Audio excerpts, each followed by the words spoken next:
ہمارا حق ہے کہ ہم اس پر جتنی خوشی منائیں کم ہے، لیکن ساتھ ہی ساتھ ہمیں اور آپ کو اور ہمارے سماج کو اس بات کی طرف سخت توجہ دینے کی ضرورت ہے کہ علامہ فضل خیر آبادی، علامہ کفایت اللہ کافی اور اشفاق اللہ جیسے جانباز لوگوں نے جو قربانیاں دی ہیں ملک کے لیے، آخر انہوں نے یہ قربانیاں کیوں دی اور کیسے ان کے ذہن میں آیا کہ ہم یہ قربانی پیش کریں؟ اگر آپ اس سوال کا جواب ڈھونڈیں گے تو سب سے پہلے آپ کو یہ ملے گا کہ یہ وہ لوگ ہیں جن کے اندر ایمان کی قوت اپنی انتہا کو تھی۔ ان کا ایمان بہت پختہ اور بہت کامل اور بہت مضبوط تھا، جس پر آپ نے اپنے ملک کے لیے جان جیسی قیمتی چیز،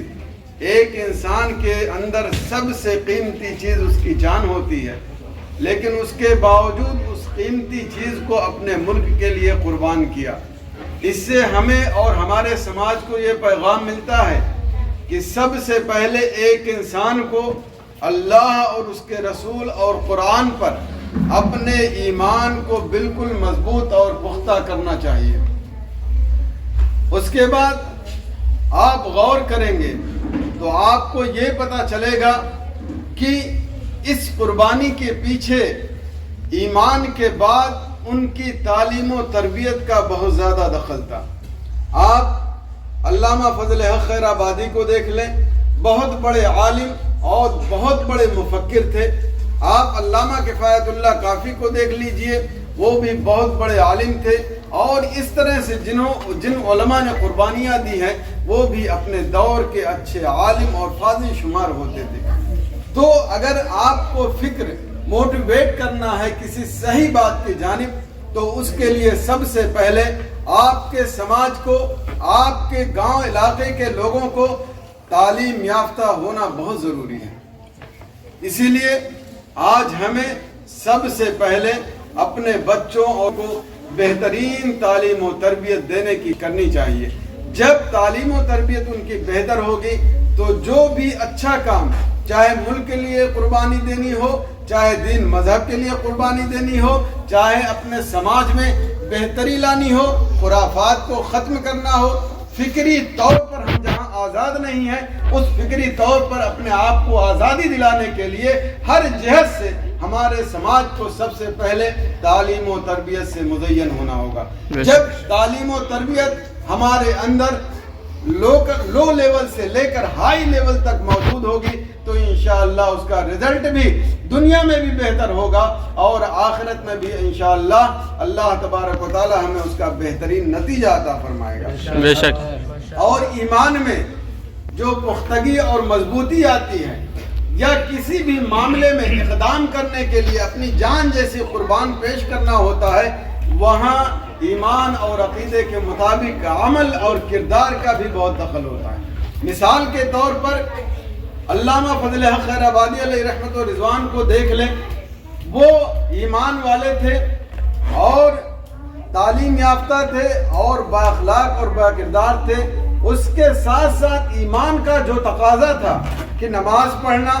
روزہ رکھنا، حج ادا کرنا، ایمان اور اسلام کے جتنے تقاضے ہوں ضروری اور واجبات، سب پورے طور سے آپ اس کا اہتمام کرتے تھے۔ اور ایک مسلمان اور ایک عالم کی یہ شان ہے کہ یہ اس کا اہتمام کرے، اور جو بھی فرد ان چیزوں کا جتنا اہتمام کرے گا اس کے ایمان اور عقیدے میں اتنی ہی زیادہ مضبوطی آئے گی، کیونکہ ایمان کے لیے بہت ساری چیزیں بنیادیں ہوتی ہیں۔ اس بنیاد کو جب تک انسان اپنے اندر نہیں لائے گا، اس وقت تک ایمان میں وہ پختگی نہیں پیدا ہو سکتی جو کے لیے قربانی پیش کرنے کا تقاضا کرے، جو دین اور مذہب کے لیے قربانی پیش کرنے کا تقاضا کرے۔ اور اس طرح سے جتنے بہترین کام ہیں جس کے لیے آپ کو اپنے وقت کی قربانی دینی ہے، آپ کو اپنے پیسے کی قربانی دینی ہے، آپ کو اپنا پسینہ بہانا ہے، اور وقت اور ضرورت پڑ جائے تو اپنے مذہب اپنے اخلاق اور کردار کو بچانے کے لیے، اپنے عزت و آبرو کی بچانے کے لیے، اپنے ملک کو بچانے کے لیے آپ کو خون بھی بہانے کی ضرورت پڑ جائے تو آپ انشاءاللہ اس کے لیے تیار ہیں۔ اس لیے سب سے پہلے ہم اور آپ اپنے ایمان کو اللہ اور اس کے رسول پر بالکل مضبوط اور پختہ کر لیں، بالکل کہیں بھی ڈگمگ نہ ہو، اور اس کے بعد آپ اپنے بچوں اور بچیوں کی بہترین تعلیم و تربیت کریں، اور اسی کے ساتھ ساتھ ایمان کے تقاضے کے مطابق آپ اپنی زندگی گزاریں۔ انشاءاللہ اللہ تبارک و تعالی آپ پر مہربان ہوگا، اور کوئی بھی کنڈیشن ہوگی انشاءاللہ آپ اس کو فیس بھی کریں گے، اور ضرورت پڑے گی تو آپ اس کا پورے طور سے ڈیفنس بھی کریں گے۔ اگر آپ چاہیں کہ ہم ایمان کا تقاضوں کو پورا نہ کریں، اپنے بچے اور معاشرے کی بہترین تعلیم نہ کریں، اس کے باوجود ہمارے معاملات بہتر ہو جائیں، تو یہ آپ کی سوچ تو ہو سکتی ہے لیکن یہ کبھی مکمل نہیں ہو سکتی۔ اس لیے اے مسلمانوں، اب آج سے طے کر لو کہ ہم ایمان کے تقاضے کو بھی پورا کریں گے، اور اپنے بچیوں اور بچوں کو بہترین تعلیم و تربیت بھی کریں گے، دین کے اعتبار سے بھی مضبوط کریں گے، اور دنیا کے اعتبار سے بھی انہیں ہائی لیول کی تعلیم دے کر کے ایسا بنائیں گے کہ وہ چاہے اندرونی ملک کے فتنے ہوں، چاہے باہری فتنے ہوں، ہر طرح سے یہ ہمارے بچے ان کا مقابلہ کرنے کے لیے تیار رہیں۔ انشاءاللہ اگر ہم یہ طے کریں گے تو انشاءاللہ ایک وقت آئے گا کہ ہمارے درمیان بھی ایسے افراد ہوں گے جو اپنے ملک کی خدمت کرتے ہوئے نظر آئیں گے، اپنے سماج کی خدمت کرتے ہوئے نظر آئیں گے، اپنے ایمان کی حفاظت کریں گے، اپنے مسلمانوں کی حفاظت کریں گے، اپنے قوم کی حفاظت کریں گے، اپنے ملک کی حفاظت کریں گے، اور ان پر اگر کوئی بھی آنچ آتا ہے تو انشاءاللہ اس کے خلاف وہ کارروائی کرنے سے باز نہیں آئیں گے۔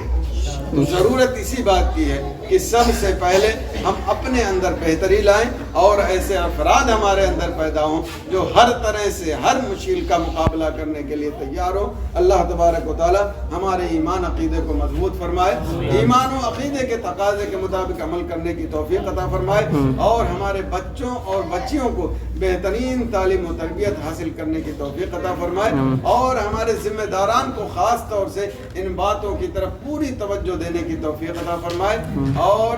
جو لوگ شہید ہوئے ہیں ان کے نقش قدم پر چل کر کے ہمیں بھی اپنے ماحول کو بہتر اور اچھا بنانے کی توفیق سے نوازے۔ آمین ثم آمین۔ السلام علیکم ورحمۃ اللہ۔